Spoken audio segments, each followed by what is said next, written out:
Hey guys, tonight we travel to the farthest edge of what it means to be alive. Past the maps, past the known, into a place so cold it defies imagination. We are stepping into the heart of Antarctica, into the night when the planet itself seemed to stop breathing. Imagine air so bitter it turns to glass before it reaches the ground.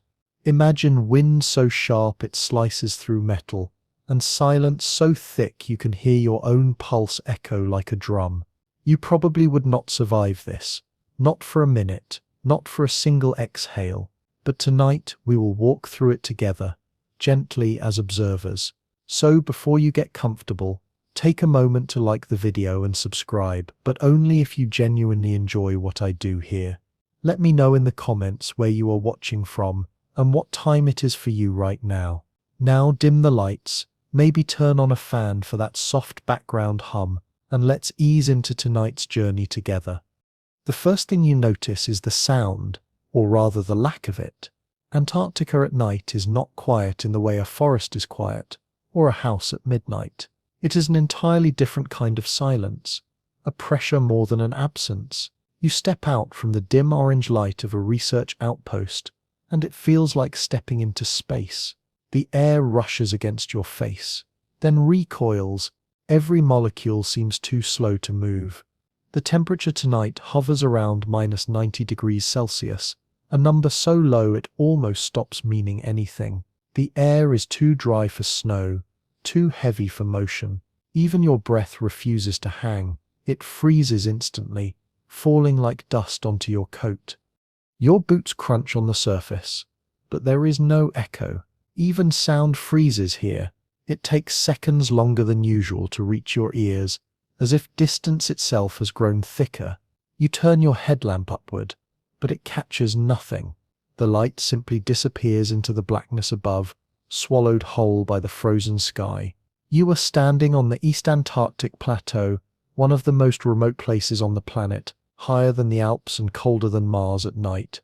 It is strange to think that beneath your feet lies a continent, a real landmass larger than Europe, buried under almost 3 kilometers of ancient ice. Some of that ice fell as snow when the first human ancestors were still learning to walk upright.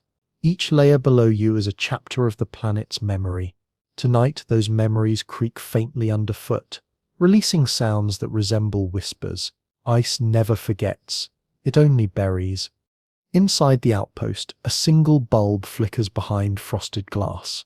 The few scientists who winter here have learned to live on borrowed warmth. They huddle around instruments that record the slow rhythm of the Earth's coldest heartbeat. Even at their closest, they still speak in low voices, as if afraid to wake something older than civilization. Coffee freezes before it cools. Steel fractures like old bone. Batteries die within minutes. The human body becomes a fragile experiment in defiance. You breathe in, and it burns. Oxygen at this temperature feels like inhaling knives. The skin on your face tightens instantly, tiny crystals forming on eyelashes. You blink, and they crack. The world is reduced to shades of grey-blue, like looking through smoked glass. Above the horizon, faint green light ripples. The aurora, restless even in a place where everything else sleeps. It's beautiful, and it is utterly indifferent to you. For centuries, people imagined Antarctica as a myth. The Greeks called it Terra Australis Incognita, the unknown southern land. For most of human history, it existed only in speculation drawn on maps as an idea of balance. If there was land in the north, surely there must be land in the south. But when the first explorers reached it, they found no paradise of mystery, only desolation, a cold so immense it silenced even the imagination. You walk a few more steps, careful not to stray too far from the outpost's faint halo. The snow is hard as stone, grooved by endless winds. There are no landmarks, no trees, no smell of life. Time feels distorted. Without sunrise or sunset to mark hours, your body begins to lose track of rhythm. The scientists here often describe dreams that blend with waking moments, a kind of drifting consciousness where thoughts move slower than breath. At -90 degrees, the laws of survival are rewritten. Metal snaps like dry twigs. Fuel thickens.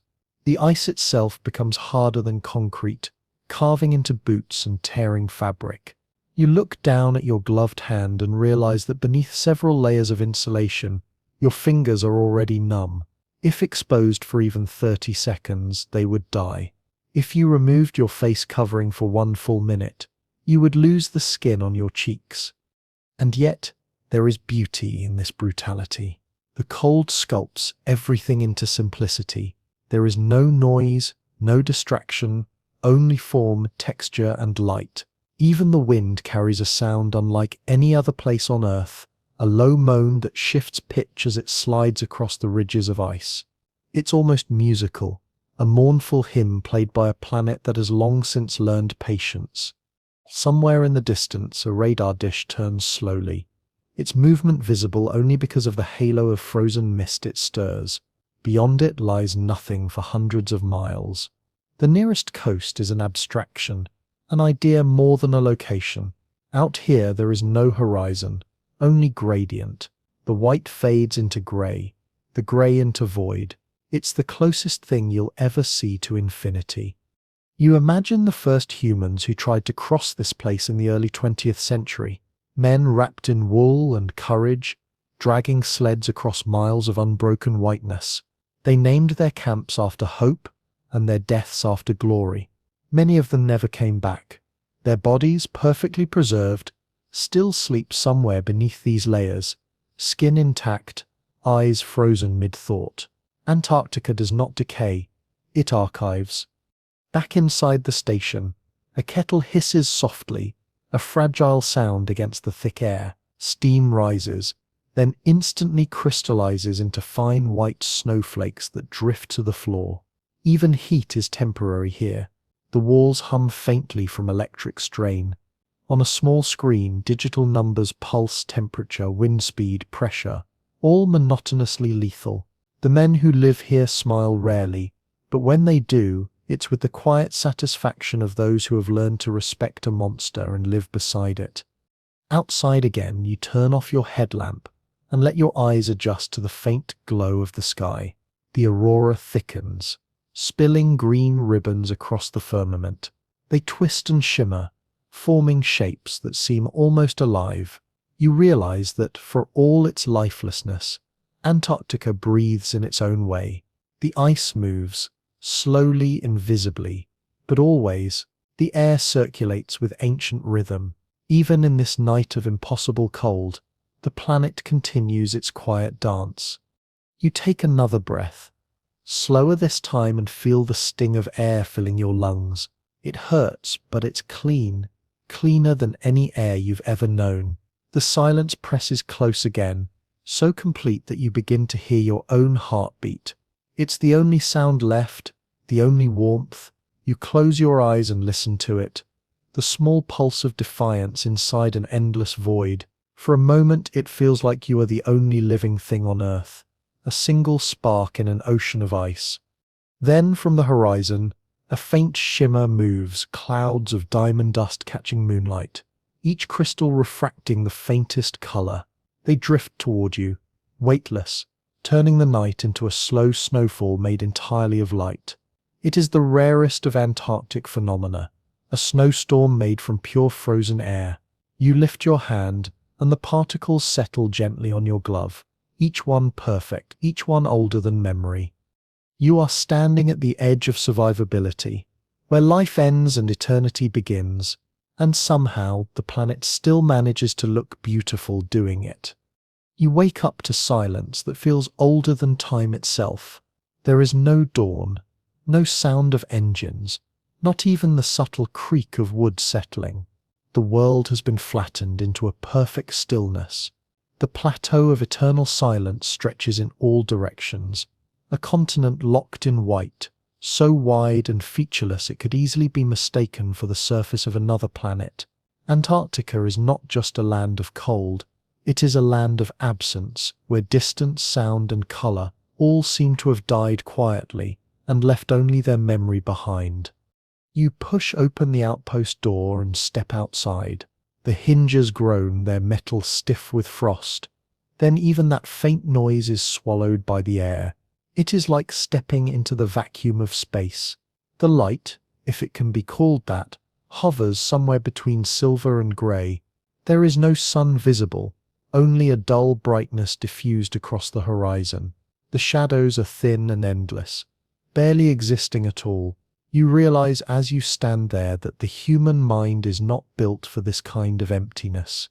We crave shapes, motion, noise, something to mark that we exist.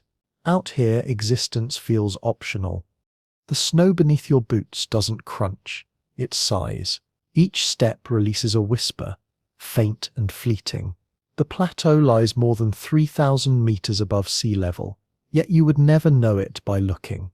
There are no mountains here, no rivers, no signs of anything that could suggest life. The cold has pressed the land flat, sculpting the world into smoothness. What little wind exists moves slowly, dragging ribbons of ice dust across the ground like ghostly fingers.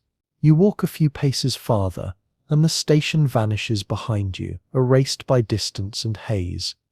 There are places on Earth where silence feels sacred, ancient temples, forest clearings after rain, but this silence feels predatory, as if it is waiting for something, perhaps for you to stop moving, to join it. The plateau of eternal silence does not simply exist. It consumes, even your thoughts start to slow, muffled by the monotony of white and grey. The world seems reduced to one sound, the faint rhythm of your heartbeat beneath layers of clothing. You glance down and realize your eyelashes have frozen together again, tiny filaments of ice welding them shut. It happens so often that you've learned not to panic. You just warm them with a gloved finger until they separate. Beneath your coat, sweat has begun to freeze against your skin, thin sheets of ice forming inside your clothes. The paradox of extreme cold is that it burns. The pain is dull, deep, persistent, a reminder that your body is still fighting, even when your mind has begun to drift. To your right, the land begins to rise ever so slightly, and you can see the faint shimmer of mirages forming in the distance. The Antarctic plateau creates illusions out of nothing, mountains that do not exist, valleys that move like water, horizons that fold in on themselves. Light here bends differently, refracted by layers of ice crystal fog. You take a step toward one of these phantom ridges, and it melts away into the air. The mind fills in what the eyes cannot comprehend. You think of all the explorers who perished chasing shapes that turned out to be tricks of light. 100 years ago, this very plateau was the stage for the first men who dared to cross it. They called it the Polar Plateau then, a name that now sounds quaint, like something drawn from a fairy tale. Men like Robert Falcon Scott and Roald Amundsen dragged sledges over these same frozen ridges, their breath freezing into icicles that hung from their faces. They measured temperature with mercury thermometers that froze solid, marked distance by counting steps. Many of them never returned. Those who did were changed forever. Some said they could still hear the silence long after they came home, like an echo that refused to fade. You keep walking, though there is nowhere to go. The plateau stretches for hundreds of kilometers in every direction. Beneath your feet, the ice is ancient, formed over nearly 1 million years of snowfall, compacted into crystal layers. Each centimeter beneath you holds centuries of storms, trapped air bubbles that still whisper the breath of prehistoric skies. Scientists have drilled cores deep into this ice, studying the tiny pockets of atmosphere inside them to read the story of the planet's climate. When they melt those samples, they release air last breathed by mammoths. You think of that, of inhaling the same molecules that once moved through the lungs of creatures that vanished before language existed. Somewhere behind you, the wind picks up again, carrying faint snow like mist. The plateau hums softly as it moves, vibrations too low for hearing, more a feeling than a sound. Antarctica is alive, though not in the way you expect. The ice creeps downhill at the pace of a glacier's sigh, carrying within it the fossils of tiny creatures, long-buried dust, and even the remnants of meteorites. It is not death that rules here, but dormancy. Everything sleeps, waiting for a future thaw that may never come. You stop for a moment to rest, kneeling beside a block of blue ice half buried in the drift. Inside it, faint streaks of color shimmer, impurities frozen into art by time. When you touch the surface, even through thick gloves, it feels electric. The cold here is not passive. It radiates. It pulses. Your body reacts with instinctive awe and fear.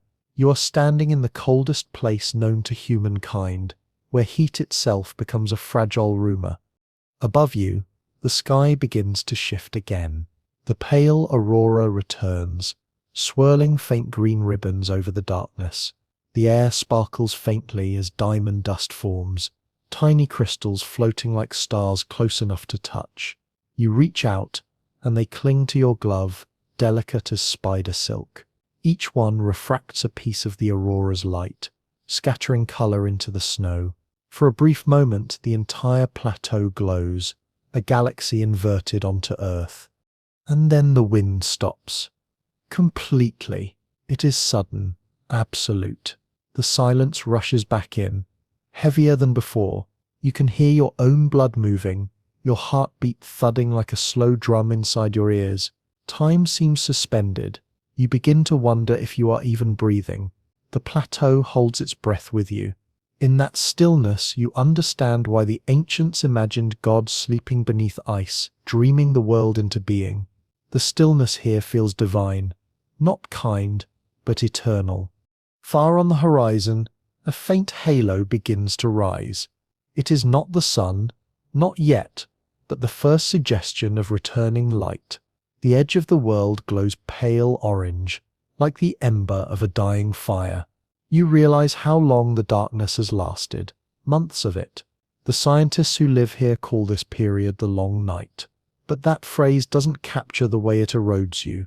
It changes your perception of time, of space, of yourself. Even your dreams become pale and slow, painted in white and silver.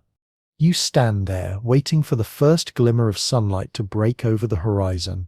It will be weak, almost symbolic, but it will mean that the long silence is ending, at least for a while. The light creeps upward, painting the plateau in faint shades of blue and gold. Shadows return. Shapes begin to have meaning again.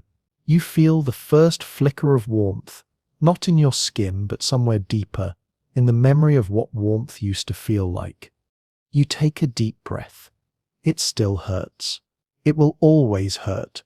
But now, beneath the burning cold, there is the quiet comfort of understanding.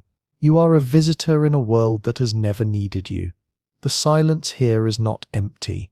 It is full. It holds everything that has ever been preserved in ice. And as you turn back toward the outpost, the plateau watches you leave, wordless and eternal, content to wait another 1,000 years before the next set of footsteps. Before the world truly knew Antarctica, it dreamed of it. You can almost imagine a sailor from 2,000 years ago staring south across the endless sea, whispering about a continent of cold beneath the horizon. The Greeks had named it long before they had seen it. Antarcticos, the opposite of Arcticos, the northern bear, the place that existed only because balance demanded it. To them, the idea of a land of ice was both mathematical and mythical, an attempt to make sense of symmetry on a spinning sphere. They did not know that one day, long after their maps had faded, men would die chasing that symmetry across a world of frozen storms. You picture one of those early maps spread across a wooden table by candlelight, the ink smudged by salt water and time. A scholar leans over it, tracing the curved edge of the known world with an ink-stained finger. His lips move silently, whispering about a great southern continent, Terra Australis Incognita, the unknown southern land. He imagines lush forests and gold cities hidden beyond the reach of the wind. The idea is seductive. The colder and emptier the world above, the more paradise must wait below. For centuries, the myth of warmth hidden under ice persisted, passed from scroll to scroll, ship to ship. By the time European explorers began to test those maps, the myth had grown heavier than truth. Ships sailed south, chasing the mirage of fertile coasts and open seas, One by one they disappeared into fog, returning broken or not at all. The ocean itself seemed to resist their passage, tossing icebergs the size of mountains into their paths. Imagine standing on the deck of a wooden ship in the early 1600s, your breath freezing before it hits the deck, the rigging coated in rime, the air so sharp it feels like inhaling glass, and still the captain's eyes fixed on the horizon, believing that just beyond the ice lies paradise. It wasn't until the 19th century that Antarctica was finally seen. The first confirmed sightings came from sealers and whalers, hard men chasing oil and hides into the edge of the world. They were not explorers in the romantic sense. They came for survival, for profit, not for discovery. But they became the first dreamers of the ice all the same. One of them, a British sealer named William Smith, stumbled upon the South Shetland Islands in 1819. He must have stared at the black rock and white glaciers and realized, with equal parts wonder and dread, that the old myths were both right and wrong. There was a land in the south, but it was no paradise. It was the graveyard of warmth. The first expeditions that followed came armed not only with compasses and courage, but with poetry. They described the landscape as sublime, terrible, the last pure place on earth. That purity came at a cost. Ice crushed hulls as easily as twigs. Men went mad listening to the wind wail across empty plains. Some burned their ships for warmth. Others built cairns from frozen stones to mark the places where their companions had vanished. Even now, scattered across the Antarctic coast, you can still find those cairns, simple stacks of rock buried halfway in snow, monuments to persistence and futility alike.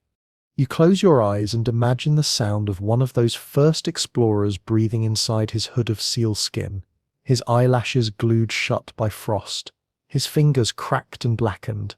He would have been the first human to hear the strange stillness of this place, to feel what it means to stand in a world untouched by noise.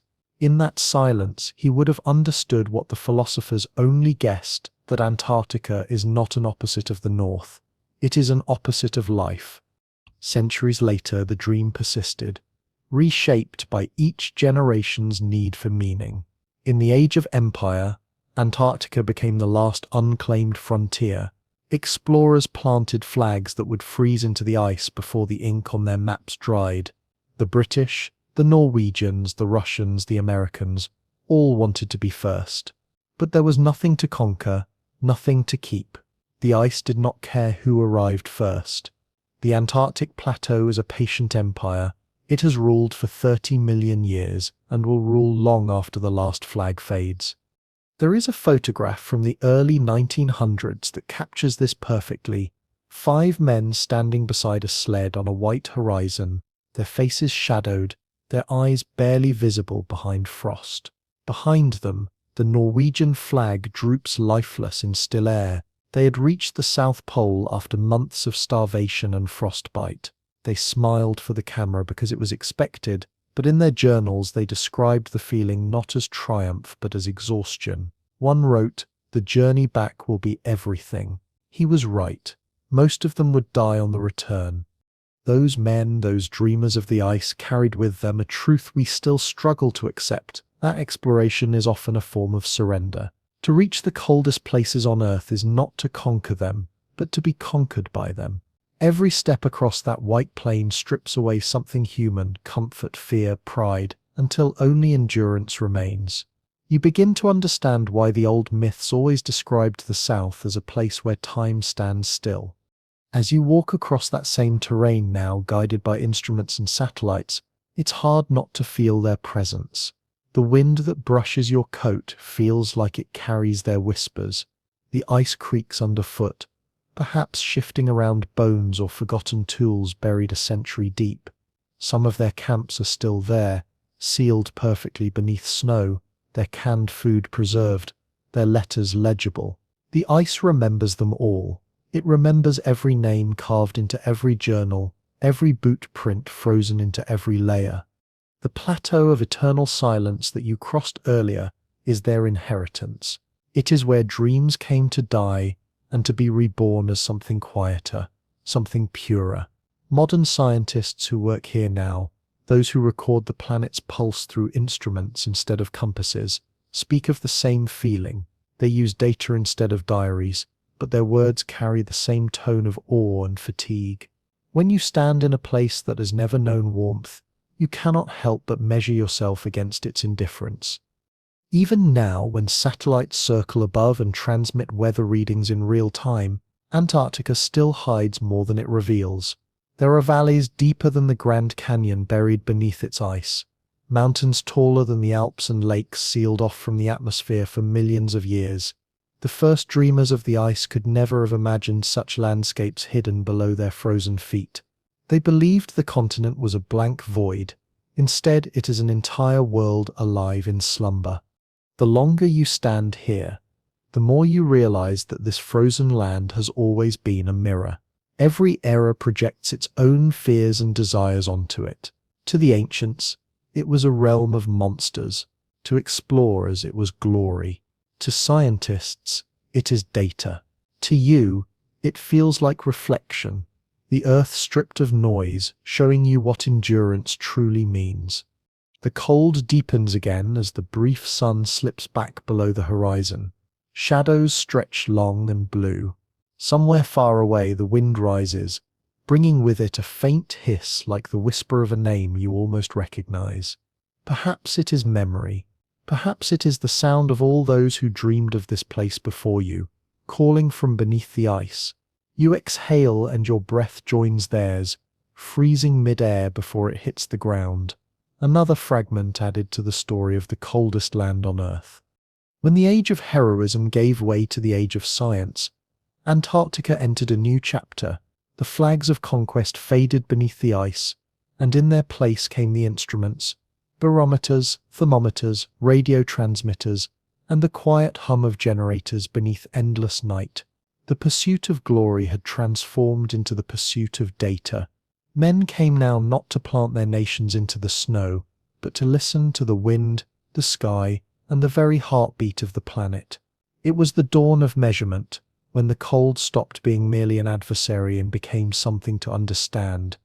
You stand at the edge of Vostok Station in 1957, the height of the International Geophysical Year. The base is a cluster of low, rust-colored huts half buried in drifts, their roofs glinting with frost. Antennas jut upward, trembling in the constant wind. Inside, scientists in thick wool coats scribble notes by the dim yellow light of kerosene lamps. Radios crackle faintly, relaying weather reports and coordinates. The air smells of diesel and sweat and canned food. Outside, the temperature has dropped to -70, though no one mentions it anymore. It is simply the background noise of their existence. At this altitude, 3,500 meters above sea level, the air is thin and sharp, biting into the lungs like shards of glass. The scientists work slowly, moving deliberately to conserve heat. Their faces are ghost pale, eyelashes rimmed with ice, beards turned white as salt. Every exhale blooms briefly in the air before crystallizing into a soft hiss of falling snow. Inside, they have hung blankets against the metal walls to keep the frost from crawling in. Still, the interior temperature rarely rises above freezing. Each morning begins with ritual. The meteorologist, his breath fogging before him, steps outside with a clipboard and a thermometer encased in glass. He walks a few meters from the shelter to record the day's readings. The thermometer's mercury has long since been replaced with alcohol. Mercury would freeze solid here. He bends down, squinting through fogged goggles, and watches the columns settle at -83. He writes the number carefully, then taps the glass to make sure the liquid hasn't stuck. Back inside, he logs it in a lined notebook, each entry a quiet testament to endurance. It is strange to think how human curiosity can survive in such a place. Every breath burns, every motion drains, and yet they persist, recording every nuance of the sky and air. They measure the thickness of the ice, the pressure of the wind, the density of the snow. They launch small balloons into the freezing atmosphere, watching them disappear like ghosts. For a few minutes, their radios capture the balloon's ascent, transmitting data as the instruments rise higher into the cold. Then the signals fade, swallowed by distance. The scientists note the loss, then prepare the next one. Night never truly ends here. Months pass without a sunrise. The line between sleep and waking blurs. Men lose track of time. They mark days by meals and maintenance, by the faint rhythm of machinery. The cook ladles out steaming soup into metal bowls, and the men eat slowly, their hands trembling from cold and fatigue. When they laugh, it sounds hollow, echoing off the steel walls. In their isolation, small things begin to matter more than they ever should. The crackle of a radio, the warmth of a glove, a photograph taped beside a bunk. The journals they keep are part science, part confession. One entry reads, "The ice groans tonight. It feels alive." Another notes, "Temperature falling faster than expected. Breathing hurts." Frost on eyelids froze shut during observation. A third, written in cramped handwriting, says simply, "Silence feels like pressure on the skull." These are the quiet lines of men witnessing the absolute limits of the human environment. They do not dramatize because there is no audience. There is only the endless ice and the faint, persistent hum of instruments keeping vigil. Then, one August night in 1983, a reading breaks all records. The instruments at Vostok Station record a temperature so low it seems impossible, -89.2 degrees Celsius. The number is confirmed, double-checked, written in trembling ink. It is colder than dry ice, colder than the surface of Mars at dawn. The scientists stare at the digits, then at each other, the enormity of it sinking in slowly. Outside, the air itself sparkles with diamond dust. They step out briefly to confirm, their breath freezing mid-air, their bodies wrapped in so many layers they move like statues. It feels like standing on another planet. That moment marks a shift. Antarctica, once a place of myth and danger, becomes a measurement, something quantifiable, mappable, knowable.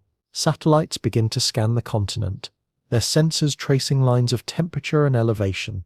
They discover hidden mountains buried beneath the ice, vast lakes sealed away for millions of years, and valleys so deep they distort the Earth's gravity. The plateau that had been called eternal silence begins to speak in numbers. But even as data accumulates, mystery persists. Every answer only deepens the questions. You imagine the hum of those early instruments, the flicker of analog screens, the way the cold made metal groan like a living thing. There is something strangely human about it, the stubbornness to measure a place that resists measurement. Every reading, every graph, every recorded gust of wind is a small defiance against oblivion. The scientists here are not conquerors or heroes, they are caretakers of silence, keeping the pulse of a frozen world. When you walk outside now, in the modern era, the remnants of that first station still stand, rusted beams, frozen ropes, the faint imprint of boots long gone. The new stations hum with advanced technology. Computers monitor everything automatically. Satellites feed data in real time. Yet the feeling is the same. The cold seeps into everything, into steel, into bones, into thought. You realize that no amount of progress can make this place less alien. Somewhere deep beneath the ice, Lake Vostok lies sealed beneath 4 kilometers of frozen crust. It has been cut off from the atmosphere for 20 million years. Scientists dream of what might live down there. Microbes, perhaps, remnants of a time before mammals. But drilling must be careful. The ice is a vault. To open it too abruptly would destroy what it has preserved. So they wait, refining methods, sending down sterile probes that stop short of the liquid layer. It feels almost spiritual, this patience, a recognition that some knowledge must be earned gently. The wind picks up again, rattling the metal walls. The aurora shifts above, green ribbons turning blue. You listen to the faint click of instruments marking each second, each microdrop in temperature, and you think of those who first came here with nothing but pencils and hope. The world they revealed is both precise and unknowable. For all the measurements taken, Antarctica remains a a place defined by the absence of definition, a silence so perfect that even the instruments seem to whisper when they work. Inside, one of the scientists rubs his hands near the generator's exhaust vent. "The air's alive tonight," he says softly. You nod, though you know that what he feels isn't life but motion, the subtle, constant shift of the cold itself. Outside, the ice continues its slow migration, the wind reshapes the ridges, and above it all, the stars burn steady, untouched by the world's lowest temperature. You stand there for a long time watching frost climb the inside of the window pane, tracing delicate lines like veins across glass. The cold presses in but does not conquer. It merely waits. Everything that happens here feels like the smallest flicker in eternity. And as you finally turn away, you realize that the true measurement of this place has never been temperature or pressure or depth. It is the measure of human persistence. Our ability to reach into the void, touch it gently, and call it knowledge. There are moments in human history when the planet itself seems to draw a breath and hold it, as if waiting to see what we will do next. One of those moments came quietly, without witness or drama, on a remote Antarctic night in the year 2013. The world did not shake. No volcano roared. No storm screamed across the sky. Only a satellite, orbiting 300 kilometers above the Earth, noticed what had just happened. It was the coldest temperature ever recorded on the surface of our planet, -93.2 degrees Celsius, a number so low that it seemed impossible, so final that even the scientists who discovered it hesitated to believe. Imagine it. A night so cold that the concept of warmth ceases to exist. A night where air turns to shards, metal grows brittle like glass, and human breath never becomes vapor. It falls straight to the ground in silent frost. There are no living things outside, not even microbes near the surface. The air is too thin, too dry, too dead for life to cling to. It is a place beyond survival, beyond comfort, beyond the limits of the body. And yet, above it all, satellites orbit silently, watching, measuring, recording. You are standing at the spot where that temperature was found, somewhere between Dome Argus and Dome Fuji, two of the highest points on the East Antarctic Plateau. There is no signpost, no marker, nothing to suggest significance. The landscape is identical in every direction, flat, featureless, absolute. Even the sky seems frozen, its stars sharp enough to cut. The only light comes from the faint pulse of the aurora, low and flickering like a heartbeat fading in a glass chest. At this temperature, the air itself becomes a weapon. If your skin is exposed for even a second, the moisture within your cells begins to crystallize. Blood slows. Eyelids freeze shut. The fluid in your lungs can turn to ice before you exhale. In the time it takes to draw a single breath, the human body begins to die. That is not exaggeration. It is chemistry. The scientists who analyzed this record call it the absolute thermal floor of Earth's surface. There is no place on the planet where it can get colder naturally. The reading was taken from satellite infrared sensors, which detect temperature by the energy emitted from the ground. For days, the plateau had been under a clear, dry atmosphere. No clouds, no wind, no sun. The heat of the world had simply radiated outward, escaping into the void of space until the planet's skin froze deeper than ever before. The Earth, in a sense, exhaled its last breath of warmth into the darkness. Inside the research stations, far away from that spot, scientists stared at their monitors in awe. They had spent decades chasing numbers. -80, -85, -89. And now the screen showed something no one had ever seen. A value so close to the theoretical limit of Earth's temperature that it felt almost poetic. One researcher later wrote in his notes, "It is beautiful, but it is terrifying." Another added, "You could not live here, not even for seconds." You walk across the surface of that plateau in your mind now, picturing what it must feel like. Every step sends a tiny crack echoing through the ice, a delicate web of sound that vanishes into silence. The snow beneath your boots is dry and powdery, more like dust than frost. Each flake crunches with a sound closer to breaking glass than soft snow. You look down and see your reflection faintly in the ice, distorted by tiny fractures that catch the light of the stars. You are standing on a mirror of time itself, a surface so still that even photons seem reluctant to move. There is an odd calm to it all. The cold here is not violent, it is indifferent. It does not rage like a storm or bite like a blizzard. It simply exists, steady and eternal, the baseline hum of a planet at rest. If the Earth had a place where it keeps its memories, this would be it. The ice here is the oldest on the continent, perhaps 1,000,000 years or more. Each layer beneath you records an era, a breath, a season long forgotten. Beneath your feet, somewhere deep below, tiny air bubbles hold whispers of past worlds. Mammoths walking across Europe, forests growing where deserts now lie, ancient fires burning where cities now stand. Every frozen bubble is a page in the diary of the Earth. You pause, imagining that history condensed beneath your souls. The last great ice age, the rise of humanity, the slow thaw that gave us our temperate world, all of it compressed here into silence. It is humbling to realize that the same planet capable of nurturing life can also produce a place so cold that life itself is erased. The contrast feels almost deliberate, as if nature wanted to remind us how fragile our warmth really is. And yet, there is beauty here, so pure it almost hurts. The sky above the plateau glows with a faint silver halo, the kind of light that has no source.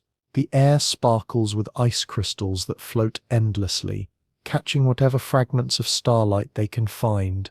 Each one drifts like a slow-moving snowflake through the void, settling gently onto your coat. For a brief moment, the world feels like it has stopped turning. Time becomes irrelevant. Only cold and light remain. Scientists describe the air in this region as supercooled. It is so dry that ice does not melt but sublimates, turning directly into vapor when the temperature rises by even a fraction. The frost never softens. It shifts, it whispers, it erases. When storms come, they do not bring snow but sand-like drifts of frozen air. There is a constant migration of white dust across the plateau, reshaping the surface grain by grain. From space, these ripples look like waves on an ancient sea frozen mid-tide. You try to imagine a storm here, but the sound refuses to form. There is no thunder, no crashing waves, only the soft hiss of movement through silence. In some ways, it feels more like standing inside a thought than inside a place. The cold presses not only against the skin, but against the mind. It demands stillness. Even fear feels too warm to survive. When the satellite data reached the global weather centers, the world barely noticed. A line in a report, a new record, a new number, but for those who had spent their lives studying this frozen continent, it was monumental. -93.2 degrees Celsius was not just a record, it was a threshold, the limit of the human planet. Beyond that temperature, air itself begins to behave differently, refusing to hold moisture or motion. Beyond that line, there is no weather, no life, no possibility of warmth. Only the slow, steady hum of a world that has stopped breathing for a moment. You wonder what it must feel like for the Earth itself to reach such stillness. Planets cool after all, stars die. Ice spreads. Perhaps this is what the far future will look like when our cities are long gone, and the only traces of us are trapped in layers of ice waiting to be discovered by something that comes after. The thought is not frightening, it is strangely peaceful. The coldest night in history becomes, in that sense, a preview of the last night. Standing there, you take one last look at the horizon. The aurora pulses faintly, green turning to purple, like the slow beat of a sleeping heart. The temperature begins to rise slightly, only by a few fractions of a degree, but even that feels like a miracle. Somewhere far away the sun still burns, unaware of this frozen silence at the bottom of its planet. You breathe in one last time, feel the sting of air turn to knives in your throat, and understand that no human will ever truly belong here. Yet for a brief moment, on this night of perfect cold, we have touched the edge of what the Earth can be. The record remains, etched not only into instruments, but into memory, a number, simple and final, -93.2 degrees Celsius. The coldest night of human history, the quietest, loneliest, and perhaps the most beautiful moment the planet has ever known. The body is not built for this kind of cold. The human frame, for all its stubborn endurance and adaptability, is a fragile miracle, an arrangement of warmth held together by will and chemistry. At -93.2 degrees Celsius, every law that sustains it collapses. The air is not air anymore. It is particulate, dry and sharp as ground glass. The lungs cannot absorb it. The eyes cannot stay moist. Every motion becomes a negotiation with physics. You are not just in a cold place. You are in a realm where heat itself ceases to behave like something that belongs to the living. The first thing to fail would be your breath. In temperatures this low, the air strips moisture instantly from the lining of your lungs. The moment you inhale, ice crystals form in the trachea. If you exhale, that moisture freezes around your lips. Within seconds, the inside of your nostrils would close with frost, sealing off airflow. Breathing becomes shallow, painful, erratic. Each gasp feels like swallowing shards of your own breath. You can almost hear the small, dry crack of your alveoli freezing shut. Then comes the skin. Even beneath layers of fabric, the cold finds its way in, seeping through seams and fibers. The sensation isn't a sting, but an absence. Nerves shutting down faster than they can send warnings. You could press your hand against your own body and not feel it. The surface cells freeze, then collapse as the water inside them crystallizes. Frostbite at this level is instantaneous. In a matter of seconds, exposed skin darkens, the blood inside it coagulating into stillness. Your eyes would begin to freeze next. Tears meant to protect become traitors. They turn solid on your lashes, welding them together. If you tried to open them too quickly, the motion would tear the skin beneath. The cornea itself, unprotected, crystallizes into milk-white opacity. Vision fades, replaced by light fractured into kaleidoscopic shards. Everything looks beautiful in the moments before blindness. The aurora's glow diffused through your own frozen eyes, the world refracted through pain. Underneath the skin, the deeper battle begins. The body fights to preserve its core, redirecting blood inward to protect vital organs. Fingers, toes, and ears are sacrificed first. They die quietly, robbed of circulation. The heart pumps faster to compensate, but every beat slows the next wave of heat loss. You are burning through yourself to stay alive. When the core temperature drops below 35 degrees, hypothermia begins its quiet work. There is no drama in hypothermia, only surrender. Shivering starts, a desperate primal rhythm meant to create friction. Muscles contract, burn their last reserves of glucose, then weaken. Confusion sets in, but it does not feel like confusion. It feels like calm. The brain, starved of warmth, slows into dreams. Speech becomes slurred, then disappears. Some victims report a strange comfort in those final moments, a drowsy warmth that feels like mercy. Scientists call it paradoxical undressing, the body, in its final failure, misinterpreting pain as heat. Dying men in polar regions have been found half naked in the snow, convinced they were burning. At -93 degrees, this entire process accelerates to minutes. You would not last long enough to feel regret. The blood thickens like syrup, veins constrict, the heart trembles and stops.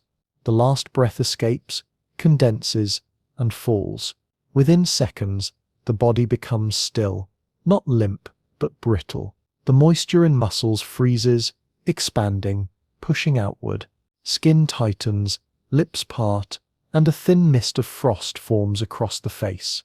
In the strange, slow light of the Antarctic plateau, the transformation is almost serene. The body looks asleep, untroubled.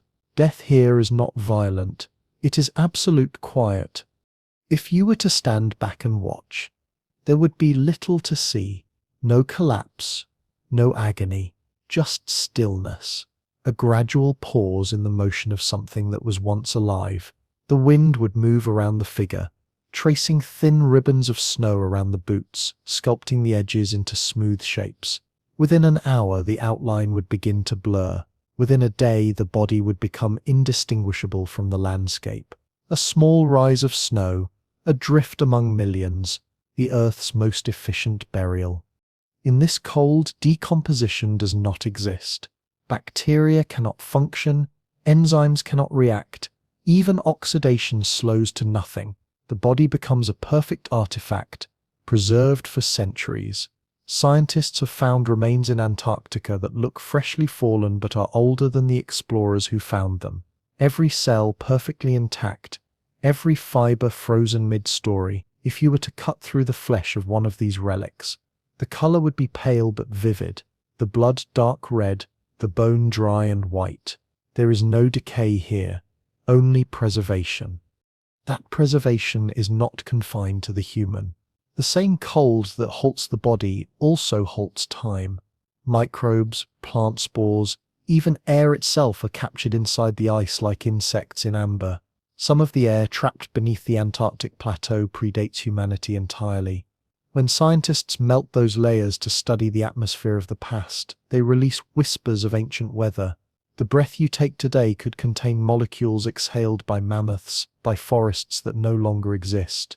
Antarctica, in that sense, is the planet's cold memory, a record of everything that has breathed before you. The stillness here creates illusions. To the eye, the world appears motionless, eternal, but beneath the ice, slow rivers of glacial movement continue, carrying everything forward at the speed of centimeters per year. The frozen dead are not still. They are traveling, slowly, inexorably toward the coast. In 1,000 years, they may emerge again, deposited into the sea by melting ice. The journey completed long after their story was forgotten. The body that freezes here becomes a traveler in geological time. You can almost picture it. Centuries from now, a fragment of a human glove emerging from a block of blue ice, the leather still supple, the hand beneath it perfectly preserved, a relic of curiosity, of courage, of hubris. Someone will study it, measure it, write about it, and then return it to the cold. Everything that dies here becomes part of the research eventually. In Antarctica, the line between a human being and an ice core is only a matter of time. You turn your gaze back to the present. The idea of cold has changed for you. It is no longer a sensation but a presence, something alive and almost intelligent. It doesn't hate or kill.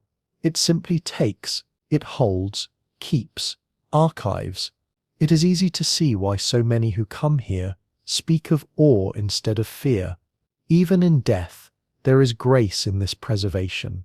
The body becomes part of the continent's endless continuity, another note in the long, slow hum of frozen eternity. Somewhere far above, a satellite passes again, its sensors scanning the plateau where no living thing stands. It measures the cold, records it, sends it back to a warmer world that will never truly understand. The data will appear in charts, in graphs, in lectures, but the reality of this cold, the quiet violence of it, can only be felt in imagination. You feel it now, deep in your bones, a hum that has travelled through time to reach you, the planet's coldest whisper, reminding you how thin the margin of life truly is. And as you think of that, a strange peace settles over the thought, because in a way this is not about death at all. It is about stillness. The coldest night in history is not a moment of ending. It is the planet pausing to rest. And perhaps, if we listen closely, that stillness is not terrifying but sacred. A reminder that even a world built on motion needs to stop sometimes, to remember what silence sounds like. Beneath the blinding silence of the Antarctic surface, far below the frozen ridges and the cracked plateaus, there is another world, hidden from sunlight for 20 million years. It moves in darkness, silent and pressurized, sealed off by kilometers of solid ice. If the surface of Antarctica is death, still, airless and indifferent, then what lies beneath is the slow heartbeat that never stopped. Here the planet dreams in liquid form. You stand now above one of those hidden hearts. Lake Vostok. It lies 4,000 meters below your boots, deeper than any human has ever stood beneath ice. It is larger than Lake Ontario, longer than the English Channel, and its water has not touched the open air since before humankind learned to speak. The pressure down there is crushing, more than 300 atmospheres, yet within that darkness, there may be life, simple, ancient, waiting. Imagine the slow creation of that hidden sea. Snow fell on Antarctica long before the first ice age we remember, and over millions of years, that snow compressed into layers of blue ice. Each century added another thin sheet, compacting, thickening, sealing. As the weight increased, the bottom layers began to melt slightly from the heat of the Earth's core. The result was a pocket of liquid water trapped beneath solid time, a lake without weather, without wind, without sound. Scientists first suspected its existence in the mid-20th century. They noticed strange radar reflections beneath the East Antarctic ice sheet, signals that bounced back smoother and brighter than expected. What they found was a body of water so large, so perfectly hidden, that it seemed impossible. It wasn't until the 1990s that satellites confirmed it, a vast subglacial lake stretching beneath the continent's coldest point. It was as if the planet had been keeping a secret for 20 million years. Drilling into such a place was like preparing to open a tomb. The scientists knew that even one careless movement could contaminate what had been pure since before human civilization existed. They drilled slowly, carefully, each meter taking weeks, each layer studied, catalogued, and stored. The deeper they went, the older the ice became. They passed through layers containing air from 10,000 years ago, then 100,000, then 800,000. Eventually they reached ice so ancient that its chemical composition recorded the rhythms of the planet's first recognizable climate. At a depth of nearly 4 kilometers they paused. The pressure was immense, the temperature hovering near -50 degrees Celsius. Any mistake could shatter the drill, flood the shaft, or destroy the lake below. For decades the work stopped and started as technology advanced. The world waited, fascinated by the idea of touching a world beneath the world. Finally, in the year 2012, they broke through. The moment itself was anticlimactic. No roar, no rush of water, no cinematic burst of steam, just a slow change in pressure, a shift in sound, a brief hiss like a sigh. The lake had been reached. Instruments registered a pocket of water rising through the borehole, then freezing instantly in the frigid air. The first samples were drawn up days later. Clear ice formed from water that had not seen sunlight since long before humans evolved. When the samples were thawed and examined, something extraordinary appeared under the microscope, tiny filaments, shapes that looked like bacteria. At first, scientists dismissed it as contamination from the drilling equipment. But repeated samples revealed more, genetic traces unlike anything on the surface. Microbes that had evolved in isolation for millions of years, surviving in total darkness, feeding on minerals dissolved from the bedrock and the faint heat from below. It was proof that life could exist in conditions once thought impossible, and not just exist, endure. The implications rippled far beyond Antarctica. If organisms could survive beneath 4 kilometers of ice, with no light and no oxygen, then perhaps they could also live beneath the frozen oceans of Europa or Enceladus, moons circling Jupiter and Saturn. In that moment, Antarctica became more than a continent. It became a mirror for the cosmos. You imagine those tiny organisms drifting through the black water below you. They do not swim fast, do not see, do not hunt. They exist in a perpetual twilight, slow and patient. They have never known sunlight, yet they carry traces of it in their chemical memory, the distant echo of a world once warm. If life can exist there, it can exist anywhere. The thought is both humbling and strange. Lake Vostok is not alone. More than 400 such lakes have been found beneath the Antarctic ice, connected by hidden rivers that flow under unimaginable pressure. They form a network, a secret hydrological world older than civilization. Some of the water there may have been liquid for as long as there have been mammals. In a sense, these lakes are the Earth's subconscious, silent, deep and dreaming. You picture the instruments lowering into that darkness. Sterile probes gliding through shafts of frozen air, cameras capturing only blackness. There is no sound except the faint buzz of machinery and the occasional groan of ice adjusting above. The water they touch is thick and heavy, almost syrupy, rich with dissolved minerals. It smells faintly of stone and salt and age.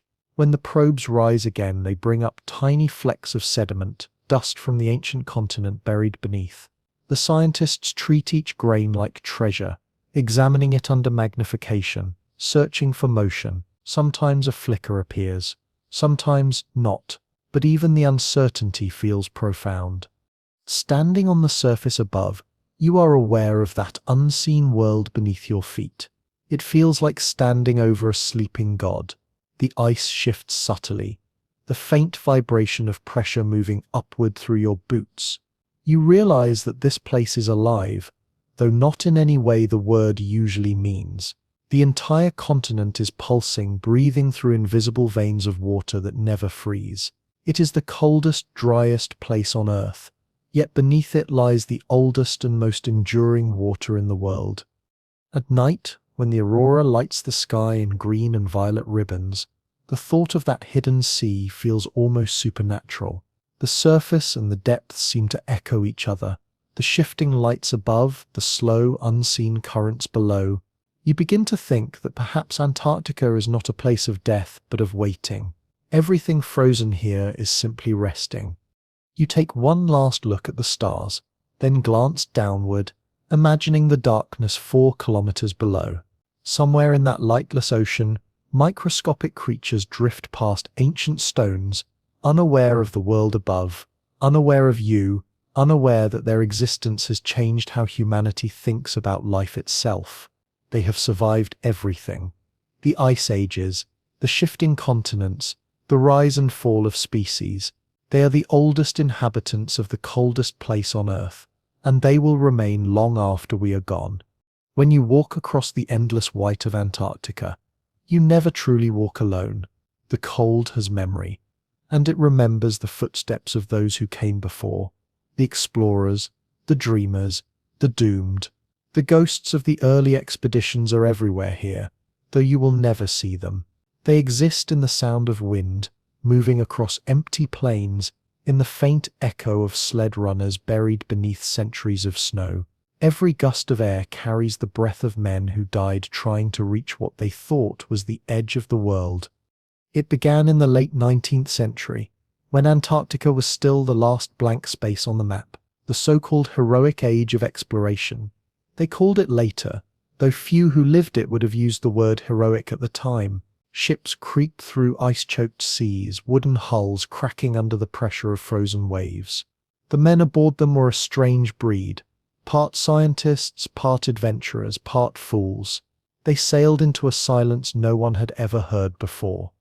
You imagine one of those ships now, the Belgica, in the year 1898, the first to spend an entire winter trapped in the Antarctic ice. Inside its wooden belly, the crew huddled in darkness for months, their oil lamps flickering weakly against walls that groaned with frost. Outside, the sea had frozen solid. The ship was locked in place, surrounded by pressure ridges that rose like frozen waves. Temperatures plunged below -40, and the sun disappeared completely. For 70 days, the men did not see daylight. Their journals describe madness creeping in like frost. Some stopped speaking entirely, others wept without reason. The doctor on board, a young man named Frederick Cook, tried to keep them alive with seal meat and routine. He called it fighting the polar night. The phrase still lingers today, passed down among scientists who winter over at research stations. It means surviving not just the cold but the silence, the crushing awareness of isolation that presses harder than ice ever could.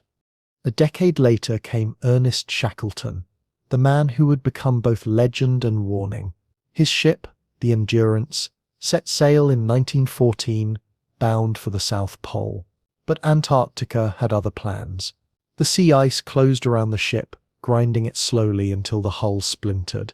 Shackleton and his crew watched helplessly as their vessel was crushed and swallowed by the Weddell Sea.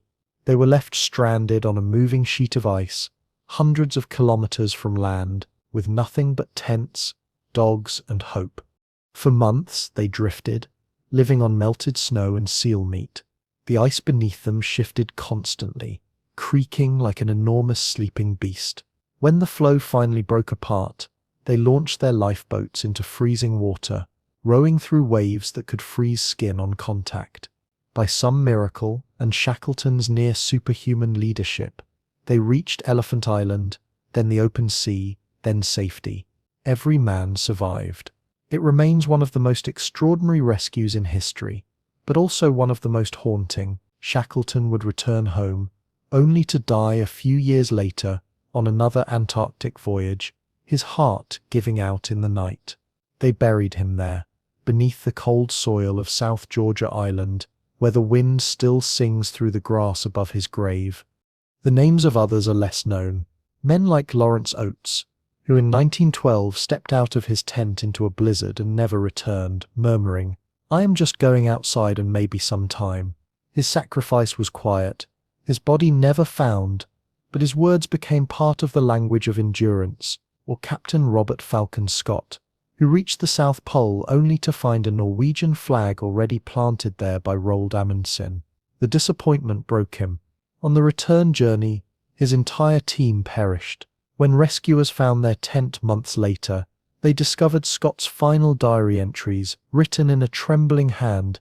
"It seems a pity, but I do not think I can write more." You imagine that tent now buried beneath layers of ice. The canvas has long since decayed, but the wooden sleds, the iron tools, perhaps even the bones remain, frozen, preserved, untouched. Somewhere below the snow their last breath lingers, sealed into the air bubbles of a drifting glacier. The Antarctic does not bury its dead. It keeps them close, quietly, like cherished artifacts in a museum of silence. In the early 20th century, many who ventured here did not return, and yet more kept coming. Why?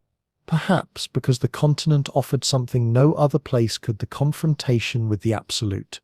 To stand in Antarctica was to face the limits of human endurance, to stare into a mirror that reflected not ego but insignificance. The explorers of that era wrote about beauty and horror in the same breath. They described sunsets that looked like stained glass burning over mountains of ice, nights so still that their heartbeats sounded like thunder.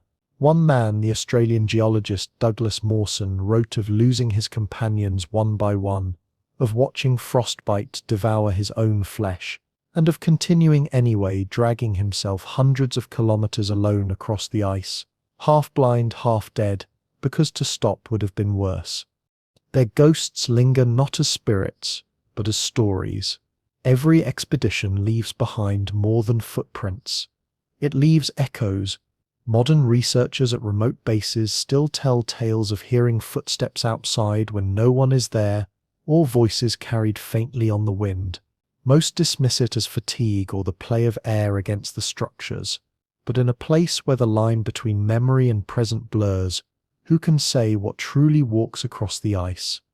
The relics of those early explorers are still being found: cans of food, journals, fragments of fabric, even entire huts frozen in time. Inside one of them, preserved by the dry air, a piece of butter was discovered over a century old, still yellow, still faintly scented. In another, bottles of whiskey sealed by Shackleton's crew were unearthed beneath the floorboards. When they were opened, the liquid inside was still intact, amber and fragrant. The cold, it seems, does not destroy, it suspends. Standing here now on this same continent, surrounded by instruments and data screens, you feel the weight of those stories pressing in like the wind. The world they knew was different, yet the silence is the same. You realize that every breath you take in Antarctica carries a trace of their exhaled air, frozen, recycled, released again through the slow churn of ice. You are inhaling history itself. When the wind changes direction, it sounds almost like the creak of rigging, the groan of a wooden hull caught in pressure ice. It is imagination. You tell yourself, but some part of you knows better. Antarctica remembers everything. It remembers the first ships, the first footfalls, the first deaths, and the first triumphs. The ghosts of the early expeditions are not haunting this place. They are part of it.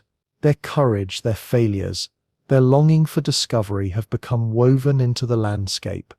You take one last look across the frozen plain and imagine those men walking still, their silhouettes stretched against the low horizon, their faces lit by a sun that never sets nor rises. They are forever mid-journey, frozen in the act of endurance, and perhaps that is how it should be, because in a land where nothing decays, even memory never dies. The longest night on Earth does not fall. It unfolds. It creeps across Antarctica like a great shadow that never stops moving, swallowing the light 1 minute at a time. In midwinter, the sun sinks below the horizon and does not return for months. The world turns black and the only illumination comes from stars so sharp they look like needles piercing the sky.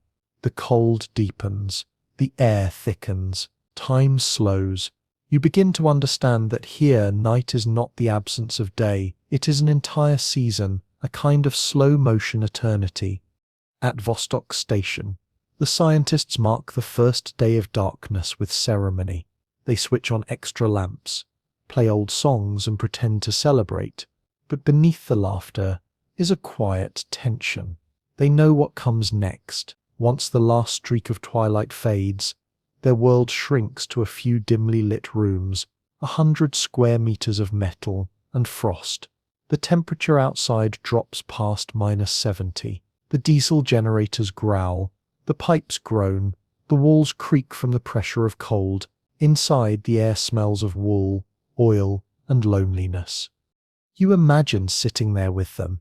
The lights hum faintly overhead, the floor cold through your boots. Someone makes coffee that never cools. It freezes before it can. Another scribbles notes in a logbook, gloved hands trembling from fatigue. A radio crackles in the background, whispering fragments of weather reports in a dozen languages. Outside, the wind has stopped entirely.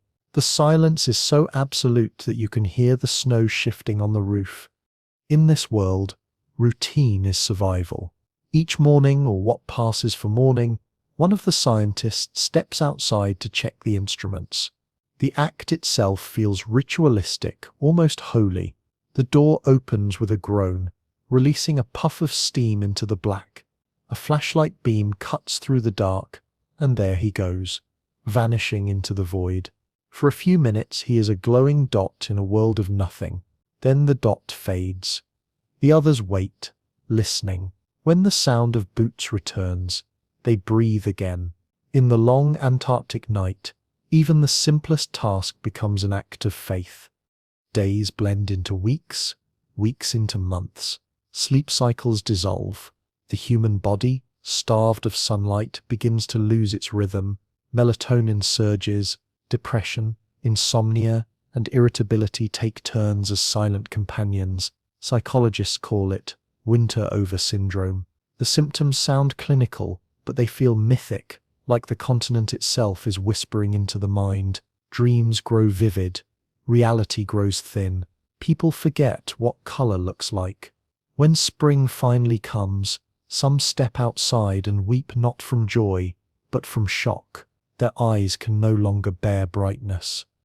Yet, there is also beauty in this darkness. Step outside and you see the aurora stretch across the entire sky, ribbons of green and violet weaving like living silk. The stars burn with unnatural clarity, their light unbroken by atmosphere. You can see entire galaxies with the naked eye. The horizon glows faintly with something you can't quite name, an echo of the sun that exists even when the sun itself has vanished. The silence amplifies everything. A breath sounds like thunder. A whisper feels eternal.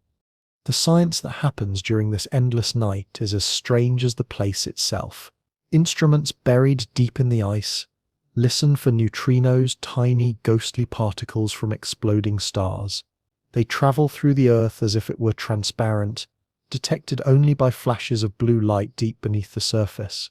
Scientists call this experiment Ice Cube, and it is one of humanity's most audacious ideas, a telescope made of ice, listening not to light but to whispers from the universe. Farther away, other researchers drill ice cores that record the planet's memory in concentric layers. Each meter they pull up is another 1,000 years of atmosphere, another chapter in the story of climate. They measure trapped carbon dioxide, trace ancient volcanic eruptions, read patterns of dust and pollen that no human eye has seen before. In their hands, ice becomes a library. Every frozen bubble of air tells a story about the Earth when it was young. Some of those stories warn of our future, others simply remind us that the planet endures. At the same time, astronomers peer into the heavens from the highest ridges of the plateau. The air here is so thin and dry that it distorts nothing. It is the clearest window into space on the surface of the planet. Telescopes built here see the faint afterglow of the Big Bang, the cosmic microwave background, the echo of the universe's first light. Think of that.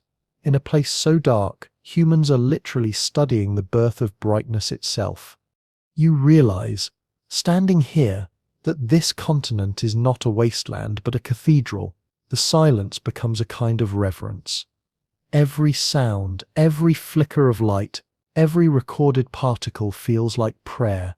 The scientists who live here may not use the word, but their work is worship, the worship of understanding. In the endless night, they touch truths older than language. And yet, for all its grandeur, Antarctica never stops testing them. Equipment freezes solid. Fingers stick to metal. Batteries die without warning.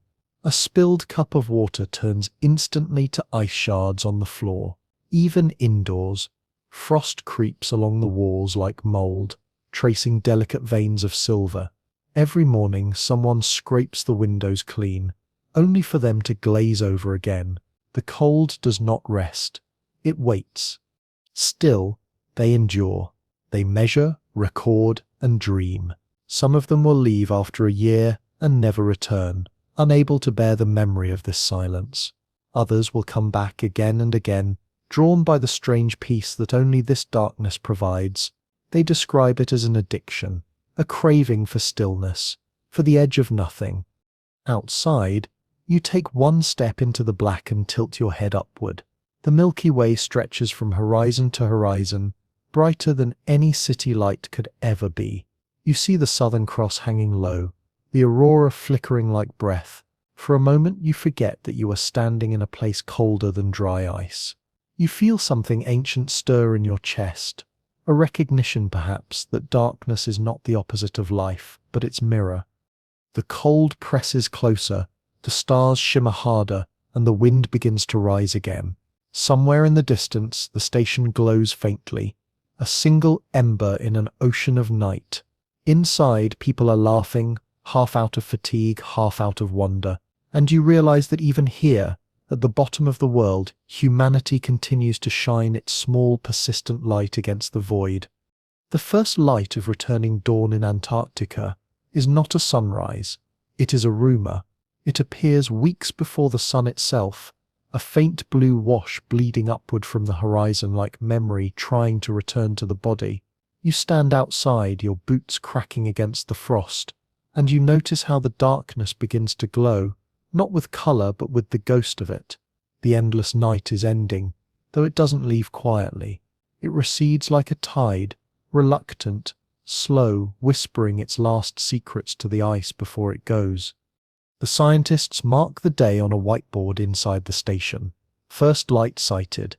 They do not cheer, they only nod tiredly, as if afraid that acknowledging it too soon might make it disappear again. For months, they have lived in darkness, their minds calibrated to artificial light, their dreams tuned to the hum of generators. Now the faint suggestion of dawn feels like an uninvited guest, a reminder that the world beyond their walls still moves, still burns, still expects them to return. You watch the horizon deepen from black to indigo to a pale, fragile gold. It feels fragile because it is. The air remains -70 degrees Celsius. The wind dry enough to strip skin in seconds. Yet something in it has changed. The light refracts differently, bending through ice crystals suspended in the atmosphere. It paints halos around the few clouds that exist, glowing like frozen fire. You realize that this is how warmth begins, not as heat, but as color. For the first time in months, shadows return. They are faint and blue, stretching endlessly across the snow, moving almost imperceptibly as the earth tilts closer to the sun. You step forward, watching your own shape lengthen until it merges with the horizon. There's something deeply human about seeing your shadow again after so long. It proves that you still exist, that the world still recognizes your form. The cold can erase sound, smell, and sensation, but it cannot erase the fact that you still cast a shape against the light. The return of the sun is not sudden. It takes days for it to rise fully above the horizon, and even then it hovers low, like a cautious visitor. When it finally breaches the edge of the world, it looks unreal, enormous, distorted by layers of refracted air, a disk of molten gold bleeding across an ocean of white. The light touches everything at once, awakening shadows that have slept for half a year.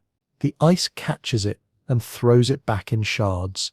Mountains gleam like polished mirrors. For the first time in months, the snow sparkles instead of swallowing color. Inside the research station, people step to the windows and squint. Some raise their hands to block the glare, their eyes unaccustomed to brightness. Others smile quietly, the lines around their faces deepening, proof that they have endured. They open the outer doors and let the sunlight pour in, filling the rooms with faint warmth. The generator hum seems softer, the air a little less heavy. Someone takes a photo, not to share but to remember that light can return even to this place. You step outside with them. The air is still knife cold, but the light gives the illusion of warmth. It feels almost merciful. You can see the frost on your coat begin to glimmer like glass. Your breath turns to a golden mist instead of white powder. It's not comfort, not yet, but it is something like hope. As the days pass, the light grows stronger. The auroras fade, retreating to higher latitudes.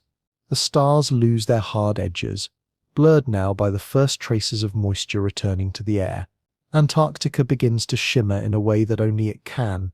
White plains glowing beneath a low sun, ice cliffs casting shadows that stretch for miles. In the silence, you can hear tiny pops and cracks, the ice expanding, shifting, adjusting to its brief moment of warmth.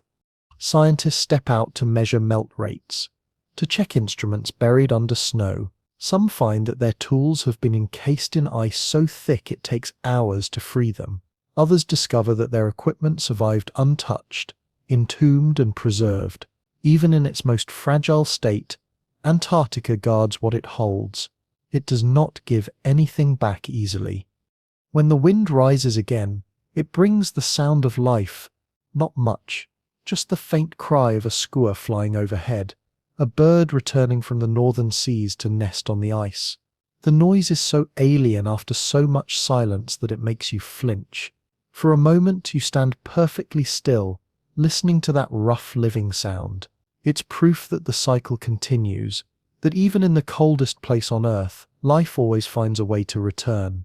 The surface begins to glow with subtle gradients of color. Blue melts into pink, then into orange, then white again. Each hour feels like a painting changing slowly in real time.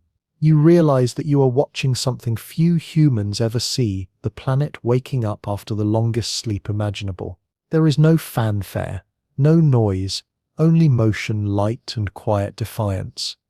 Inside, The scientists prepare to leave.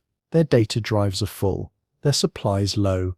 The summer teams will arrive soon with new faces and fresh energy. The ones who have survived the winter pack their belongings methodically. They tape over names on lockers, fold their flags, write short notes to those who will come after. One of them leaves a message scrawled on the wall beside the galley. Treat the silence gently, it's alive. Before they go, they gather outside to watch the sun hover low above the horizon. The cold gnaws through their coats, but none of them move. They stand in a loose circle, surrounded by the same wind that has shaped every story on this continent. No one speaks. There is nothing left to say. They are witnesses to the return of the world. You close your eyes and listen to the sound of your own breath. Steady and slow. The air still burns your throat, but it feels cleaner now, as though the entire atmosphere has been reset. You can almost imagine that the world itself has exhaled after holding its breath for too long. The cold remains, of course. It will always remain, but the edge of it has softened. The ice gleams like glass polished by time. The sky seems endless again. As you turn to leave, you glance back one last time. The light, the silence, the cold. All of it blends into something indescribable. The horizon glows gold. The ice sighs softly. And in that moment, you understand why people keep coming back here. It is not the challenge or the danger, not even the beauty. It is the reminder that the world, in all its extremes, still has places where purity exists, where nothing needs to be conquered, only respected. You walk toward the transport plane waiting on the ice runway. Its engines start with a low roar, echoing across the plain. As it lifts off, you look down and see the white expanse spread endlessly below, the glaciers shimmering like veins of glass. Somewhere deep beneath that surface, ancient lakes still breathe in darkness. Somewhere above, satellites still watch, measuring the temperature of eternity. The coldest night in human history is over. The world begins to wake again. But part of you stays here, sealed inside this continent of silence, frozen into its memory like everything else it keeps. The light fades again, but softer this time, not the devouring blackness of the polar night, but a gentle dimming, like a candle being cupped against the wind. You breathe slowly, the air cold but calm, and you can feel the weight of the world finally ease. The endless white around you begins to blur into pale grey, the sharp lines of the horizon smoothing as if the planet itself has decided to rest. The silence, once harsh and absolute, now feels almost kind. It is the hush that follows a long story, the quiet between heartbeats. Somewhere beneath the ice, the hidden lakes still whisper, slow and secret. Above, the last ribbons of aurora drift and fade, their colours dissolving into the edge of morning. Even the cold seems to sigh, releasing its hold for a moment, as though the land itself is exhaling after 1,000 years of holding its breath. You think of all that has passed through this place, the explorers who never returned, the scientists who measured the heartbeat of the frozen earth, the ancient microbes dreaming in darkness. All of them, in their own way, became part of this great stillness. You realize that the cold was never the enemy. It was simply the oldest form of peace. The last light glances across the ice and lingers on your hands, warm enough to remember, faint enough to forget. You close your eyes, feeling the thin air against your face, hearing the world slow to its final rhythm. Somewhere in the distance, the wind begins again, soft, low, eternal.